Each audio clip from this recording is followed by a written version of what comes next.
जय माता दी दोस्तों, आज की वीडियो में मैं आपको बताने लगा हूँ हनुमान जी को समुद्र पार करके लंका तक पहुँचाने वाली तपस्विनी कौन थी जो श्री राम के दर्शन कर कर चली गई परधाम।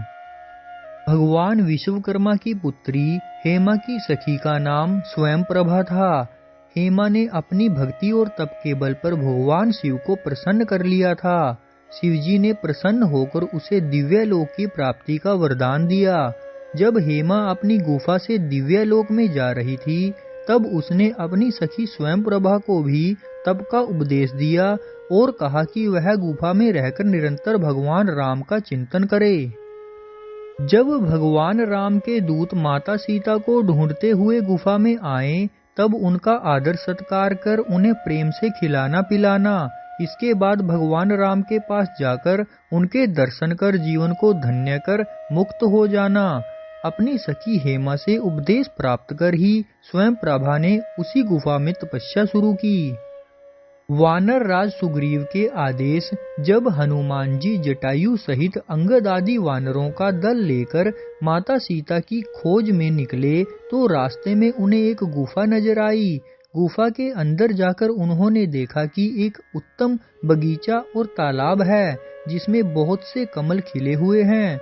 वहीं एक सुंदर मंदिर है जिसमें एक तपस्विनी स्त्री बैठी है। दूर से ही हनुमान जी सहित सभी ने उस महिला के समक्ष सिर नवाया और महिला के पूछने पर उन्होंने सब वृतांत कह सुनाया। तब उस तपस्विनी स्वयं प्रभा ने कहा कि जलपान करो और भांति भांति के रसीले सुंदर फल खाओ। सबने स्नान किया, मीठे फल खाए और फिर सब उसके पास चले आए। तब स्वयं प्रभा ने अपनी सब कथा कह सुनाई और कहा, मैं अब वहां जाऊंगी जहां श्री रघुनाथ जी हैं। फिर स्वयं प्रभा ने कहा कि तुम सब आंखें बंद करो और जब तुम आंखें खोलोगे तो तुम सब समुद्र के तट पर खुद को खड़ा पाओगे जिधर माता सीता गई है। सभी ने ऐसा ही किया। तब स्वयं प्रभा ने अपने तपोबल से सभी को लंका तक पहुंचाने के लिए समुद्र तट पर छोड़ दिया। इसके बाद स्वयं प्रभा स्वयं वहां गई जहां श्री रघुनाथ जी थे। उसने जाकर प्रभु के चरण कमलों में मस्तक नवाया और बहुत प्रकार से विनती की। प्रभु ने उसे अपनी अनपायनी अचल भक्ति दी। प्रभु की आज्ञा सिर पर धारण कर और श्री राम जी के युगल चरणों को, जिनकी ब्रह्मा और महेश भी वंदना करते हैं, हृदय में धारण कर वह स्वयं प्रभा बद्री का आश्रम को प्रभु के परधाम चली गई।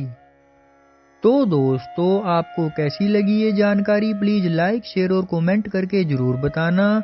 और मेरी आने वाली वीडियोस को देखने के लिए चैनल को सब्सक्राइब करना और बेल आइकन को प्रेस करना ना भूलना।